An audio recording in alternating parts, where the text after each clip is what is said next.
দর্শক, এক্সেপশন কখনো এক্সাম্পল হয় না। এলাম, দেখলাম আর জয় করলাম, বিষয়টা আসলে এক্সেপশনাল। কিন্তু বাস্তবতা হলো, হঠাৎ করে অজানা কন্ডিশনে এসে বড় বড় তারকাদের পায়ের নিচের মাটি কাঁপবেই। আর সেই ঘটনাই ঘটলো রংপুর রাইডার্সের ক্ষেত্রে। সকালে ঢাকায় নেমে দুপুরে মাঠে নেমে যাওয়া তারকারা একে একে ফলো হলেন। ফ্রাঞ্চাইজি হোক বা আন্তর্জাতিক হোক, ক্রিকেটের বাস্তবতা ওই একই রকমেই। দর্শক, এখানে টিম বন্ডিং, কন্ডিশনে অ্যাডজাস্টমেন্ট, দলীয় মানসিকতা, টুর্নামেন্টের চাহিদা, প্রতিপক্ষের বোলিং এর খুনসুটি সব বোঝার দরকার হয়। যত বড় তারকাই হোক না কেন, পেশাদার ক্রিকেটে আপনি সহজভাবে নিয়েছেন তো ফেসেছেন।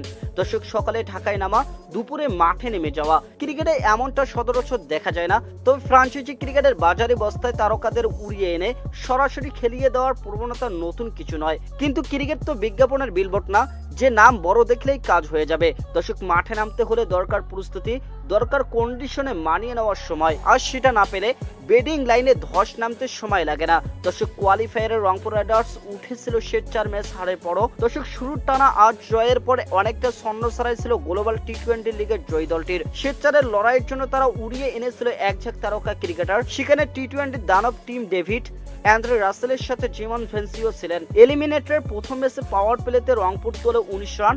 দর্শক, উইকেট হারায় এতে করে 5টি।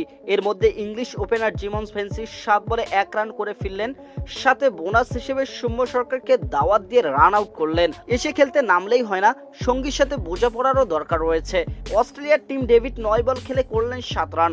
ক্যারিবিয়ান দানব 9 বলে 4 রান করে ফিরে গেলেন। তাদের মাঠে নামাতে গিয়ে ডাক আউটে বসিয়ে রাখা হয়েছিল ইফতেখার আহমেদকে। অথচ পুরো মৌসুম তিনি দলকে সার্ভিস দিয়েছেন, রান করেছেন তিনি। কিন্তু রংপুর রাইডার্সের তো টাকার খেলা দেখাতে হবে। দর্শক, দেখতে হবে কত টাকা খরচ করেছে তারা। দর্শক, তাতে লাভ হোক বা নাই হোক, বেডিং এ এতটাই বাজে অবস্থা ছিল যে মাত্র 50 রান বোর্ডে জমা করতেই হিমশিম খেতে হয় রংপুর রাইডার্সকে। দর্শক, অধিনায়ক নুরুল হাসানের সোয়ানের 23 রানের সর্বোচ্চ হয়ে থাকতো যদি না শেষ দিকে আকিব জাভেদ ঝড় না তুলতেন। আকিব জাভেদ হয়তো এই কাজটা করতে পারতেন না যদি তিনি সকালে এসে দুপুরে খেলতে নেমে যেতেন।